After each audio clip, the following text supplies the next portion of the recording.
এক জায়গা থেকে অন্য জায়গায় তো আমরা অনায়াসেই চলে যেতে পারি, কিন্তু যদি আপনাকে বলা হয় 2025 সাল থেকে আপনি 1830 সালে কিংবা 2680 সালে চলে যান, আপনি পারবেন কি? না, আমরা কেউই তা পারবো না। কিন্তু কিছু মানুষ দাবি করে যে তারা নাকি অন্য কোনো সময় থেকে এখানে এসেছে। আজ আমরা এমন একজনের কথা বলবো যে নাকি 2036 সালের পৃথিবী থেকে এসেছিল। আমাদের বাংলায় মিস্ট্রি চ্যানেলে আপনাদের স্বাগত। এই চ্যানেলে আমরা সারা পৃথিবীতে অহরহ ঘটতে থাকা বিভিন্ন রহস্যময় কাহিনী নিয়ে গল্প করব। তাহলে শুরু করছি আজকের এপিসোড 2036 সাল থেকে সে এসেছিল। এই কাল বা সময় নিয়ে বিভিন্ন সময় বিভিন্ন অদ্ভুত অদ্ভুত দাবির কথা শোনা গেছে। আজকের এই ঘটনা যাকে নিয়ে, তার নাম জন টিটর। টাইম ট্রাভেলারদের নিয়ে অল্প বিস্তর চর্চা করলেই আপনি এই জন টিটরের নামটা কিন্তু সবার সামনের সারিতেই দেখতে পাবেন।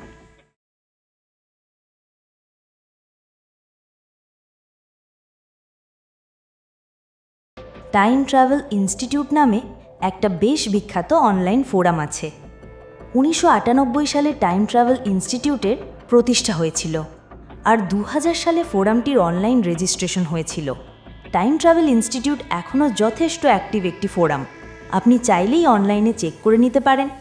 তো এই ফোরামেই জন টিটরের আবির্ভাব হয়েছিল, আর সেটাও 2000 সালেই। আর তাই তা নিয়ে অনেক রকম থিওরিও আছে।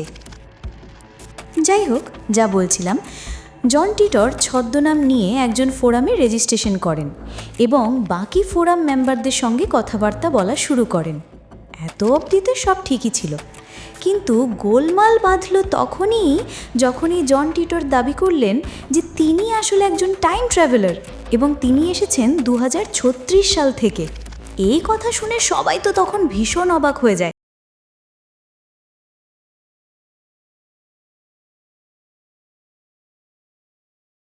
তবে জন টিটরের কথা বলার আগে অন্য আরেকটা ঘটনার কথা না বললেই নয়। আর সেই ঘটনাটা ঘটেছিল 1998 সালের 29শে জুলাই। আমেরিকায় সেই সময়ে কোস্ট টু কোস্ট নামে একটা paranormal theme based radio program হতো। আর সত্যি বলতে এই প্রোগ্রামটা সেই সময়কার খুবই পপুলার একটা প্রোগ্রাম ছিল। আমেরিকান ব্রডকাস্টার এবং লেখক আর্থার উইলিয়াম বেল III ছিলেন কোস্ট টু কোস্টের প্রতিষ্ঠাতা এবং প্রধান হোস্ট। আর্থার উইলিয়াম বেল IIIকে সবাই আর্ট বেল নামেই বেশি চিনত। 1998 সালের 29শে জুলাইয়ের coast to coast radio show অন্য দিনের থেকে বেশ অনেকটাই আলাদা ছিল, কারণ সেই দিন আর্ট বেলের কাছে দুটো স্ট্রেঞ্জ ফ্যাক্টস আসে। এই ফ্যাক্টস দুটোতে বেশ অনেকগুলো অদ্ভুত অদ্ভুত দাবি করা হয়েছিল। ফ্যাক্সে বলা হয়েছিল যে এই ফ্যাক্সের সেন্ডার নাকি একজন টাইম ট্রাভেলার, আর তিনি তার এই ফ্যাক্সের মাধ্যমে নাকি ভবিষ্যৎ পৃথিবীর বিষয়ে জানাতে চান। যদিও সেই ফ্যাক্সে পৃথিবীর সুন্দর ছবি তিনি তুলে ধরেননি, বরং যে ভবিষ্যতের পৃথিবীর কথা তিনি বলেছেন তা বেশ ভয়ঙ্কর, অস্থির এবং করুণ। ওই ফ্যাক্স দুটোতে দাবি করা হয় যে Y2K বাগের ফলে গ্লোবাল লেভেলে একটা কিওটিক সিচুয়েশন শুরু হবে, তার পরপরই সামাজিক অস্থিরতা এবং সমাজের বুকে ভাঙন দেখা দেবে। এমনকি 2564 সালের ভুতুরে পাথুরে দেওয়ালের কথাও সেই ফ্যাক্সে বলা ছিল, যার পরে নাকি ভবিষ্যতের আর কোনো টাইম লাইনই নেই। এই ফ্যাক্স দুটোতে লেখা অনেক কথাই পরবর্তীকালে জন টিটরকেও ফোরামে লিখতে দেখা গিয়েছিল। যদিও জন টিটর এই ফ্যাক্সের সঙ্গে তার কোনো সম্পর্কের কথা কোনোদিনও স্বীকার করেননি, তবে অনেকেই মনে করেন যে এই ফ্যাক্স দুটো আসলে ছিল একটা টেস্ট রান, যে মানুষের মনে ঠিক কতটা উৎসাহ আছে এইসব টাইম ট্রাভেল নিয়ে কথা শোনার জন্য।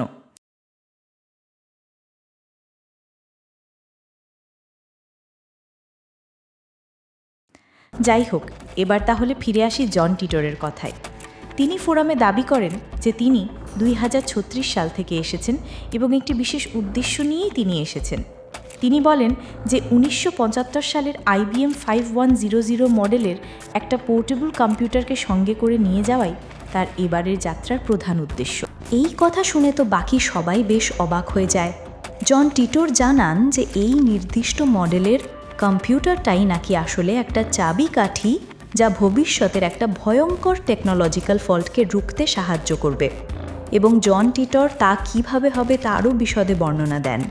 তা শুনে তাকে যারা বিশ্বাস করেছিল এবং যারা অবিশ্বাস করেছিল তাদের দুপক্ষই বেশ খানিকটা অবাক হয়ে যায়, কারণ তার সেই ব্যাখ্যার মধ্যে এমন কিছু ছিল যাকে জাস্ট হেলাফেলা করে উড়িয়ে দেওয়ার সত্যিই কোনো উপায় ছিল না।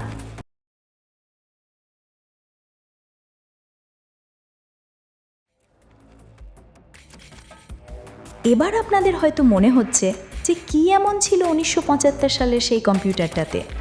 প্রথমত, কম্পিউটিংয়ের ইতিহাসে এই IBM 5100 মডেল কিন্তু এমন কোনো বিখ্যাত মডেল ছিল না, বরং তাকে অখ্যাতদের দলেই ফেলা যেতে পারে। কিন্তু এই মডেলটির একটি ইউনিক বৈশিষ্ট্য ছিল যা খুব কম লোকজনই সে সময় জানত। যারা টেকনিক্যাল নন তাদের বোঝার সুবিধার জন্য যতটা সহজ করে বলা সম্ভব আমি সেভাবে বলার চেষ্টা করছি।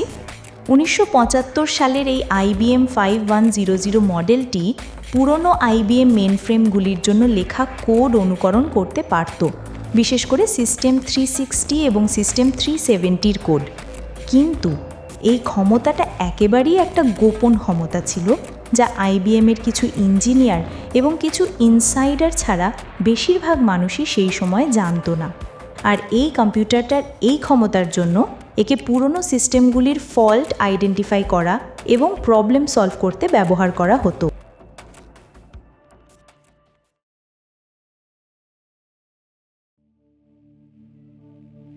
জন টিটার দাবি করেছিলেন যে IBM 5100-র এই বিশেষ ক্ষমতার জন্য ইউনিক্স 2038 সমস্যার সমাধানে তাকে ব্যবহার করা হবে। ইউনিক্স 2038 একটা জটিল সমস্যা। 2038 সালের 19শে জানুয়ারি 32 বিটের যা যা সিস্টেম আছে সেই সব সিস্টেমে টাইম ডেটা ওভারফ্লো হয়ে ফিটাল এরার দেবে। জন টিটার জানিয়েছিলেন যে তৃতীয় বিশ্বযুদ্ধের ফলে তার টাইমলাইনে টেকনোলজিক্যাল ইনফ্রাস্ট্রাকচার প্রায় পুরোটাই ধ্বংস হয়ে গেছে, যতটুকু আছে তার উপরে পুরো সমাজ নির্ভর করে আছে। আর IBM 5100-র মধ্যে সেই ক্যাপাবিলিটি আছে যা ইউনিক্স 2038-এর ক্যাটাস্ট্রফিক সিচুয়েশনকে হ্যান্ডেল করতে পারে। আর তাই তার এই টাইম ট্রাভেল মিশনের লক্ষ্য হল IBM 5100-কে সঙ্গে করে নিয়ে যাওয়া।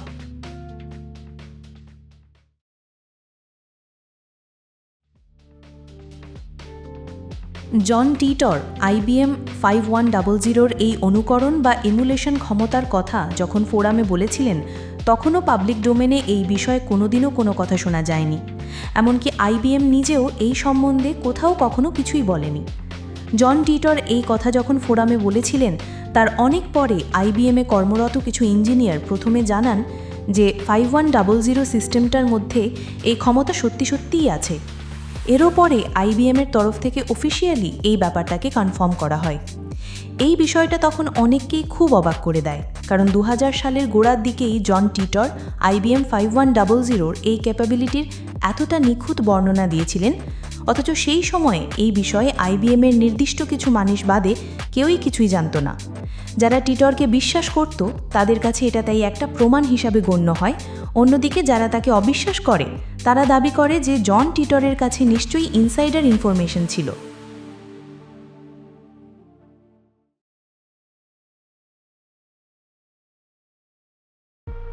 জন টিটর বেশ ভয়ঙ্কর কিছু ভবিষ্যৎবাণী করেছিলেন এবং সেই নিয়ে খুব স্বাভাবিকভাবেই মানুষের যথেষ্ট আগ্রহ ছিল। সত্যি বলতে আজকের দিনেও তাই জন টিটরকে নিয়ে খুবই আলোচনা হয়। টাইম ট্রাভেল ইনস্টিটিউট ফোরামে, বিভিন্ন ইউটিউব চ্যানেলে তো কম সেলফ প্রোক্লেমড টাইম ট্রাভেলারের কথা আমরা শুনি না। কিন্তু জন টিটর ছিলেন সবার থেকে আলাদা, কারণ তার বলা প্রতিটা কথা, প্রতিটা দাবি মানুষকে ভাবিয়েছিল, এমনকি আজও তা ভাবায়। তিনি বলেছিলেন যে ভবিষ্যতের পৃথিবীর ছবি খুব একটা ভালো নয়। একদিকে গৃহযুদ্ধে বিধ্বস্ত আমেরিকার ভেঙে টুকরো হয়ে পড়ার কথা, অন্যদিকে বিশ্বজুড়ে এক বিধ্বংসী পারমাণবিক যুদ্ধ এবং সব কেন্দ্রীয় ব্যবস্থা ভেঙে পড়া, টেকনোলজির ওপরে প্রয়োজনের থেকে বেশি নির্ভরতা, সব মিলিয়ে পৃথিবীর যে করুণ এবং ভয়ঙ্কর ছবি জন টিটর এঁকেছিলেন, বলা বাহুল্য অতটা ভয়ঙ্কর এখনও অবধি কিছু হয়নি, অন্তত জন টিটরের বলা সময়ের মধ্যে হয়নি। যদিও এখন পৃথিবীর অনেক পরিস্থিতি কিন্তু জন টিটরের বলা ভবিষ্যৎবাণীর সঙ্গে বেশ মিলে যাচ্ছে। দ্বিতীয় আমেরিকান গৃহযুদ্ধ নিয়ে টিটরের করা ভবিষ্যৎবাণী সবথেকে বেশি আলোচনায় জায়গা পেয়েছিল। তিনি দাবি করেছিলেন যে 2004 সাল নাগাদ এই গৃহযুদ্ধ সামাজিক অস্থিরতা দিয়ে শুরু হবে এবং 2010 সালের মধ্যে তা পুরোদমে সংঘর্ষে রূপ নেবে।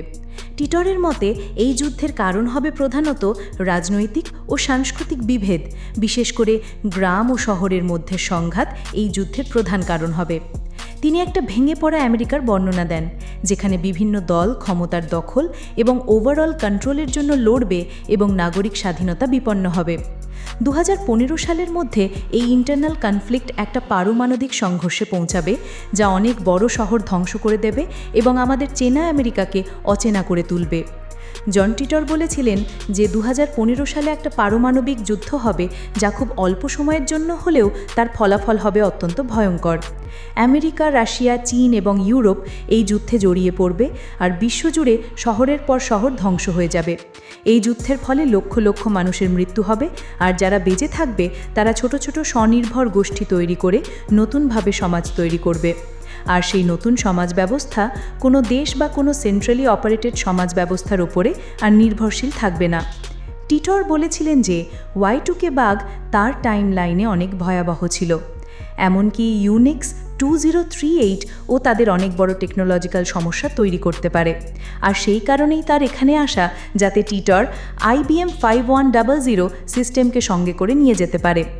তবে সত্যি বলতে কি, তার বলা সেই ঘটনাগুলো কিন্তু সেই সময়গুলোতে ঘটেনি, যেমন 2004 সালে গৃহযুদ্ধ কিংবা 2015 সালে পারমাণবিক যুদ্ধ, কিংবা টিটর যেমন Y2K বাগ যে ভয়ঙ্কর রূপ নেবে বলে বলেছিলেন তাও বাস্তবে হয়নি।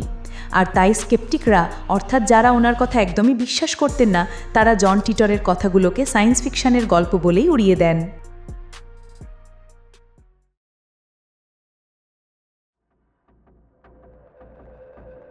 অবশ্য টিটরের বলা ভবিষ্যতের কাহিনী আর সেই কাহিনীর সঙ্গে বাস্তবের ঘটনার অমিল নিয়েও টিটর একটা থিওরির উল্লেখ করেছিলেন। তিনি এই প্রসঙ্গে ওয়ার্ল্ড লাইন ডাইভারজেন্স বা সময়রেখার বিচ্যুতির কথা বলেছিলেন। টিটর বলেছিলেন টাইম ট্রাভেলের ফলে একটা নতুন সমান্তরাল টাইমলাইন তৈরি হয়, আর তাকেই তিনি ওয়ার্ল্ড লাইন বলেছিলেন। যখন কেউ অতীতের সময় ট্রাভেল করে, তখন প্রতিটি ট্রাভেলের ফলে একটা সামান্য আলাদা টাইমলাইন তৈরি হয়। এর ফলে একটা টাইমলাইনের চেঞ্জ অন্যটাকে ইনফ্লুয়েন্স করতে পারে না।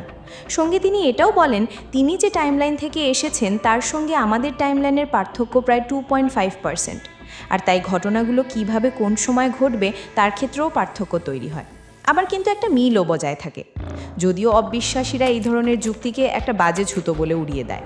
কিন্তু ভেবে দেখুন, হয়তো টিটরের বলার সময় গৃহযুদ্ধ হয়নি কিংবা সারা পৃথিবীতেও সেই অর্থে অস্থিরতা দেখা যায়নি, কিন্তু আজকের এই 2025 সালের পৃথিবীর দিকে যদি আমরা তাকাই, তাহলে মনে হয় যেন টিটরের বলা অনেক ঘটনায় কোথাও একটা মিলে যাচ্ছে। IBM 5100 এতটা ডিটেল বর্ণনা থেকে শুরু করে highly complex time travel related মাইক্রোসিঙ্গুলারিটির এক্সপ্লেনেশন, এমনকি মেনি ওয়ার্ল্ড ইন্টারপ্রিটেশনের মতন কোয়ান্টাম মেকানিক্সের তাত্ত্বিক মডেলের কথা জন টিটরের কথায় বারবার করে উঠে এসেছে, আর তাই জন টিটরকে নিয়ে সবথেকে বেশি আলোচনা হয়েছে। আর 5 জন সেলফ প্রোক্লেম টাইম ট্রাভেলারের থেকে জন টিটর যেন পুরোই আলাদা ছিলেন। যদিও ওনার বলা ভবিষ্যৎবাণী যে টাইমের মধ্যে হওয়ার কথা তিনি বলেছিলেন তা না হলেও এখনকার সারা পৃথিবী জুড়ে যে সামাজিক অস্থিরতা, রাডিক্যাল টেকনোলজিক্যাল চেঞ্জ থেকে শুরু করে টেকনোলজির উপরে ডিপেন্ডেন্স, রাজনৈতিক মেরুকরণ, ক্ষমতার কেন্দ্রীভূত অবস্থা, এই সব কিছুই কিন্তু জন টিটরের কথাতে ছিল। শুধু যে সময়ের মধ্যে হবে বলে তিনি দাবি করেছিলেন তা হয়নি।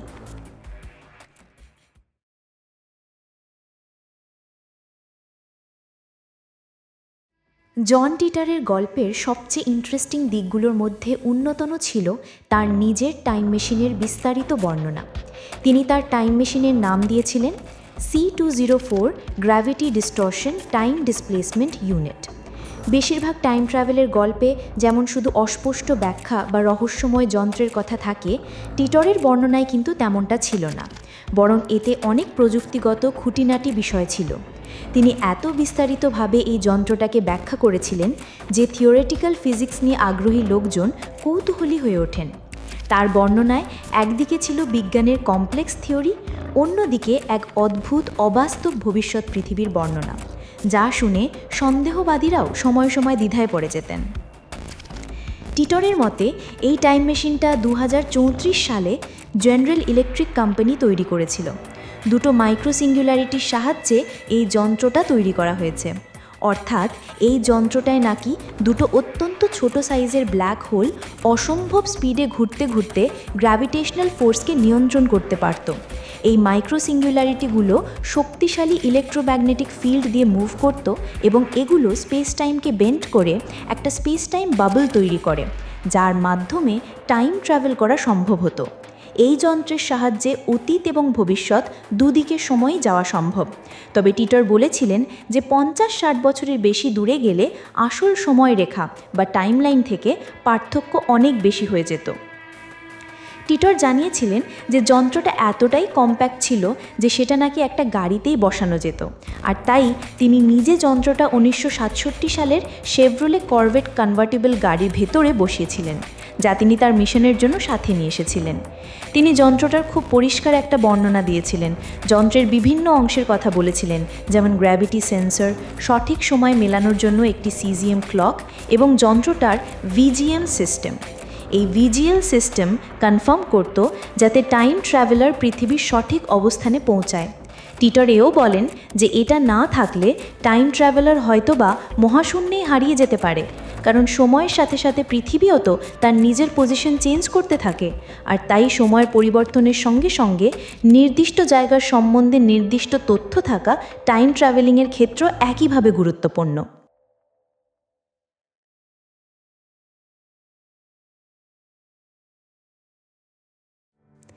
টিটরের কথা বলতে গেলে আরও লম্বা হয়ে যাবে এই ভিডিও, তাই আর বেশি বড় না করে একটা ছোট ঘটনা উল্লেখ করে এখানেই ভিডিওটা শেষ করছি।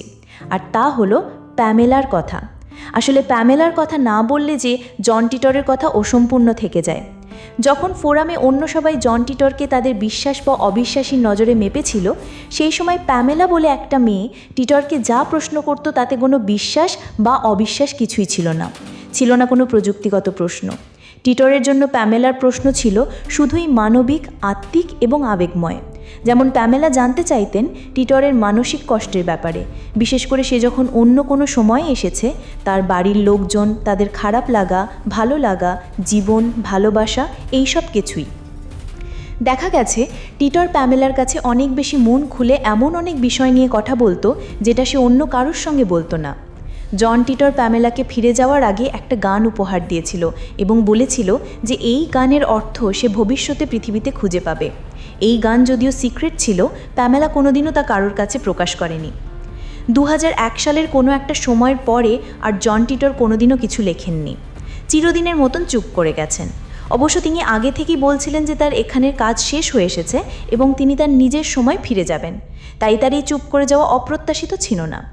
তো এই হলো জন টিটরের কাহিনী, যে 2036 সাল থেকে এসেছিল। আপনাদের কি মনে হয়? কমেন্ট করে জানান। তাহলে দেখা হচ্ছে নেক্সট এপিসোডে। ভালো থাকবেন।